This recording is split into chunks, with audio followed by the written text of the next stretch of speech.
E aí, Phil, tudo jóia? Vamos começar agora um tópico que é extremamente importante, né? Há uns 2 vídeos atrás, eu disse que um dos assuntos mais explorados em tudo que é prova, seja Enem, Consultec, Baiana, né? É a evolução bioenergética. Sem dúvida alguma, você compreender que o primeiro processo foi a fermentação e a consequência que proporcionou isso ao meio, que o segundo processo foi a fotossíntese e a consequência disso daí para o meio, isso é muito importante. Para vocês terem uma ideia, foi com a origem da fotossíntese oxígena, aquela que usava água, né, para tirar o hidrogênio e liberar o oxigênio, que foi possível a formação da camada de ozônio. Então, todos esses eventos bioenergéticos que surgiram ao longo da evolução dos seres vivos foi de maneira extremamente importante para a construção das condições abióticas do nosso planeta, do planeta em que vivemos. A quantidade de oxigênio, esse 21% aproximadamente, como foi que surgiu? Como foi aumentado? Se for para 22%, 23%, qual a consequência disso?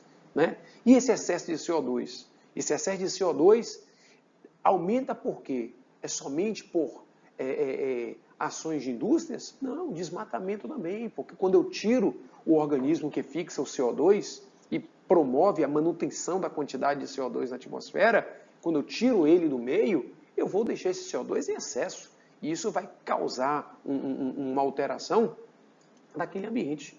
Mas, Phil, tudo isso aí é importante.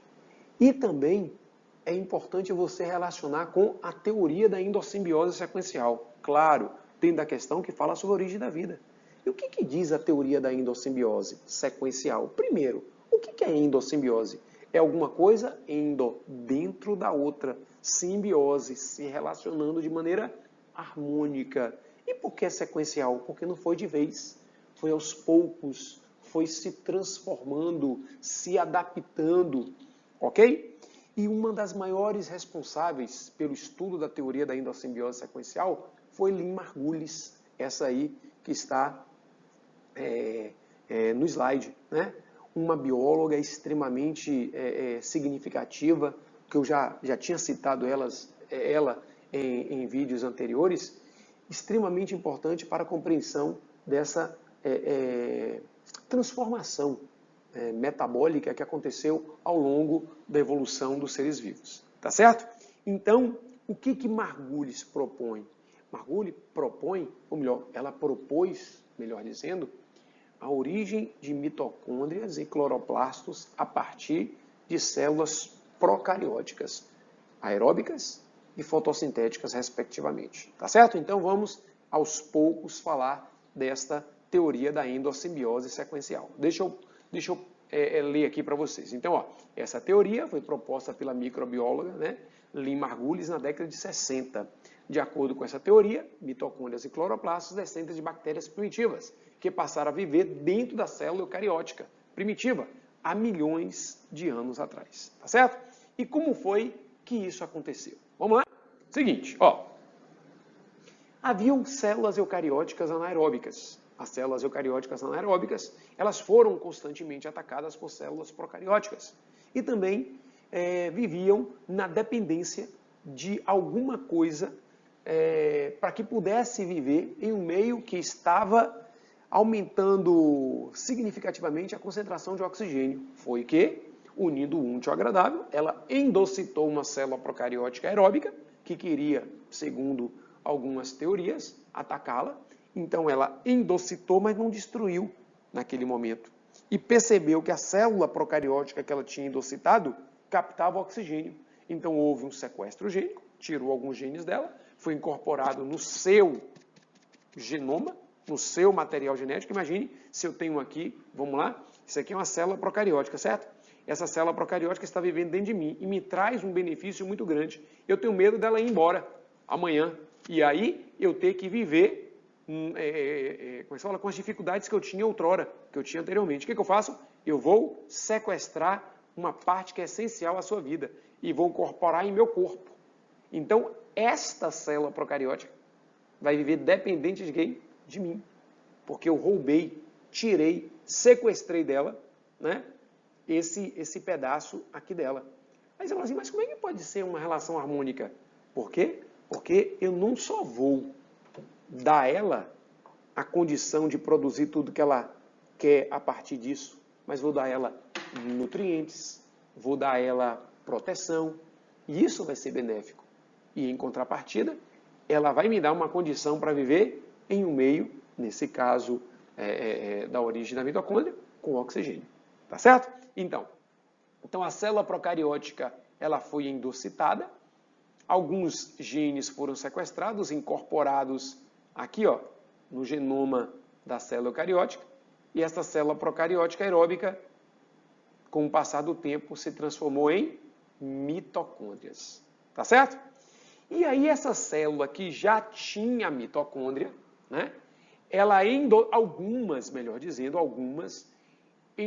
endocitaram uma célula procariótica fotossintética, né? E frente à necessidade de produzir seu próprio alimento, houve também sequestro gênico, e essa célula procariótica fotossintética, com o passar do tempo, se transformou em um cloroplasto. E aí surgiu uma célula eucariótica aeróbica e fotossintética. Uma coisa importante, todo eucarionte tem mitocôndria, mas nem todo eucarionte tem cloroplasto. E todo eucarionte que tem cloroplasto tem também mitocôndria. É claro, né? Todo ser eucarionte é aeróbico, mas nem todo ser eucarionte é fotossintético. Nós somos aeróbicos, mas não somos fotossintéticos, tá certo? Outro detalhe também importante, saiba que quem veio primeiro foi a mitocôndria, não foi o cloroplasto. Mas aí você me pergunta, quem surgiu primeiro? A fotossíntese ou a respiração? A fotossíntese. Sérgio, que confusão! A fotossíntese surgiu quando ainda não havia eucarionte. Certo? Com a fotossíntese houve um aumento de quê? De oxigênio. É claro que com o aumento do oxigênio foi necessário, ou melhor, não é que tenha sido necessário, foi selecionado, vamos dizer assim de maneira bem evolutiva, foi selecionado indivíduos com a capacidade de captar esse gás oxigênio.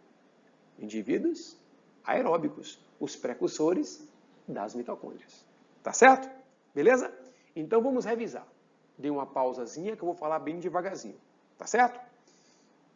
Primeiro processo a surgir, bioenergeticamente falando, fotossíntese. Depois, respiração aeróbica. Primeira organela bioenergética a surgir, a mitocôndria. Depois, o cloroplasto. Todo ser eucarionte tem mitocôndria. Nem todo ser eucarionte tem cloroplasto.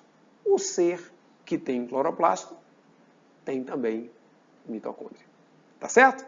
Importante essas frasezinhas, copie todas elas em seu caderno, viu? Vou passar. Ó, então tá aí um evento maravilhoso. Aqui, ó, a hipótese da endossimbiose. Aqui, a célula eucariótica anaeróbica, ela foi evaginada, né? Invaginada, a célula procariótica deu origem à célula eucariótica por evaginação e invaginação. Aí depois, essa célula eucariótica, ela endocitou um procarionte aeróbico, que com o passar do tempo deu origem ao quê? A mitocôndria. Então surgiu a célula eucariótica aeróbica. Algumas células eucarióticas endocitaram a célula procariótica fotossintética, que aí surgiu quem? A organela chamada de cloroplasto. Então surgiu a célula eucariótica fotoautótrofa, aeróbica e fotoautótrofa, ok? Então tá aí, ó. A origem da mitocôndria teve como pressão seletiva, ou seja, o que levou, o que proporcionou, o que possibilitou a origem da mitocôndria foi a necessidade que o eucarionte tinha de viver em um meio com oxigênio. E a pressão seletiva que proporcionou a origem do cloroplasto foi a necessidade que a célula eucariótica tinha de viver produzindo seu próprio alimento. Tá certo? Beleza, fio? Tá certo? É isso aí? Então vou passar aqui. Então vamos lá. E se você me perguntasse assim, o que comprova, o que fortalece que a mitocôndria e o cloroplasto foram originados de células procarióticas fotossintéticas? Isso já caiu na prova da baiana, né? Uma questão aberta, segunda etapa. Então, Cloroplastos e mitocôndrias assemelham-se a bactérias, têm um formato muito similar ao da bactéria, tamanho e forma, além da semelhança genética e bioquímica, o que sugere que possam ter sido ancestrais procarióticos. Uma outra prova. Cloroplastos e mitocôndrias têm DNA próprio e ribossomo 70S, ribossomo típico de procarionte. Tá certo? Beleza? O DNA do cloroplasto da mitocôndria são circulares, são DNAs circulares e desprovidos de membrana de carioteca, como, claro, não tem carioteca e também não tem o quê? Estonas, como dos procariontes.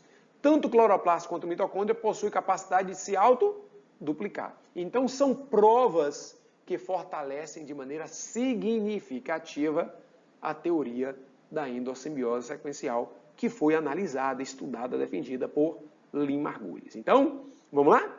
4 evidências, 4 provas, né, que reforçam. Primeiro, DNA circular, típico de procarionte, tanto em mitocôndria quanto em cloroplasto. Ribossomo pequeno, 70S, capacidade de se duplicar, ok? Estrutura morfológica similar, ok? Beleza? Tudo isto reforça a tese que mitocôndria e cloroplasto, um dia, segundo Margulis, foram procariontes, aeróbicos e fotossintéticos, respectivamente. Tá certo? Então está na hora da gente dar uma treinada, fazer um exercíciozinho. Vamos lá. Olha, observe a figura que ilustra uma possível explicação formulada pela pesquisadora Margulis em 1981 para o processo de evolução das células eucariontes a partir do ancestral procarionte. Está aí o procarionte ancestral, né? Aquele esqueminha que nós vimos. Aqui deu origem à célula eucariótica por evaginação e invaginação. Endocitou o procarionte aeróbico, deu origem à mitocôndria, surgindo a célula eucariótica heterotrófica, ancestral, aeróbica. E aí algumas endocitaram também uma célula similar à cianofícia, que deu origem ao cloroplasto. Beleza. De acordo com a pesquisadora, o processo evolutivo celular teria ocorrido em função da internalização de organelas membranosas, como lisossomo e complexo de Golgi. Nada a ver isso aqui, né? Aí, de acordo com a pesquisadora, o processo evolutivo celular teria ocorrido em função do surgimento do núcleo. Falso. Teria ocorrido em função, letra C, do desenvolvimento de organelas membranosas, tais como mitocôndrias e cloroplastos, a partir de invaginação da membrana. Falso. Da fagocitose de procarionte aeróbico e fotossintetizante, originando os eucariontes autótrofos e heterótrofos, respectivamente. Opa! Não, autótrofo e heterótrofo, respectivamente, heterótrofo e autótrofo, né? Da formação da membrana interna e, posteriormente, da endossimbiose de ancestrais das mitocôndrias e do cloroplasto. Então, o gabarito relacionado com a imagem aqui de invaginação e origem da célula da mitocôndria e cloroplasto, resposta é a letra E, ok? Tranquilo, questão boa, muito perfeita essa questão gostosíssima de fazer, porque lhe dá uma condição muito boa de você revisar o assunto de maneira bem ampla, tá certo? Vamos lá, fio. Margulis, na sua teoria endossimbiótica, propôs que algumas organelas celulares, só Jesus, essa questão aí, só Jesus, hein? Tenham se originado de associação simbiótica com células procarióticas. Essas organelas são mitocôndria e cloroplasto. E você fala assim, uma questão dessa não vai cair nunca na prova da baiana. Essa questão caiu idêntica na prova da baiana na primeira etapa. Então, mitocôndrias e cloroplasto, letra C, né? Letra C. Tá certo? Então, vamos lá. Terceira questão. O organismo que primeiro apresentou registrado nas marcas traçadas pela sua história evolutiva, a presença das duas relações de endossimbiose pode ser representado atualmente pelo grupo, tem os dois, hein? Tem os dois, dos vegetais, dos fungos só tem mitocôndria, dos animais só tem mitocôndria, das algas unicelulares, né? Das algas pluricelulares. Então, o organismo que primeiro apresentou, registrado nas marcas traçadas pela sua história evolutiva, a presença das duas relações de endossimbiose. Então, qual foi o primeiro? O primeiro a apresentar mitocôndria e cloroplasto? As algas unicelulares. Por que as algas unicelulares? que são protozoários, são eucariontes. E todo eucarionte tem mitocôndria, né? E alguns têm também o quê? Cloroplasto, como essas algas unicelulares, letra D de dado. Boa questão, maravilhosa questão. Não entendi, Sérgio. Phil, ele está querendo dizer qual foi das alternativas o primeiro ser a apresentar os dois eventos endossimbióticos, mitocôndria e cloroplasto. Letra D de dado. Falou? Beleza?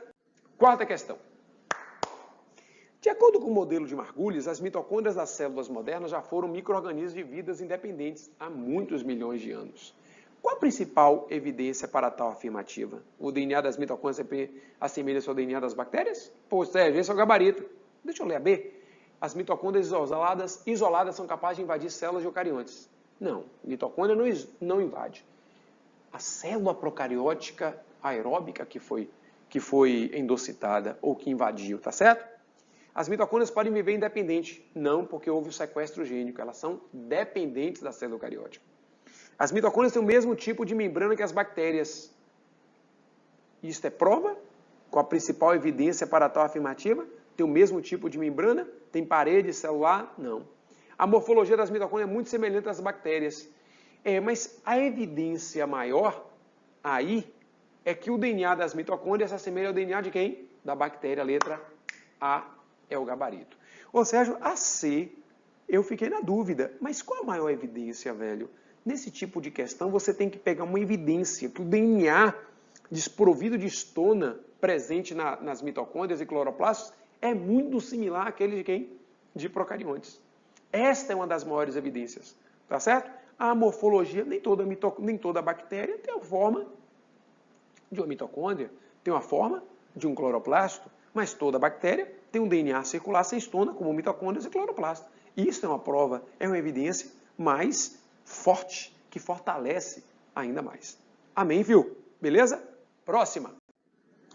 Aí, essa questão é questão discursiva, a questão boa caiu no FRJ, velho, há muito tempo atrás, questão maravilhosa, ela é atemporal, muito boa. De acordo com o modelo de Margulis, as mitocôndrias, antes de serem organelas celulares, eram organismos procariontes aeróbicos de vida livre. Eventualmente, ao longo da evolução, esses organismos foram endocitados por células eucarióticas anaeróbicas, permanecendo no citoplasma e passando a replicar-se, aí em sincronia com a célula hospedeira.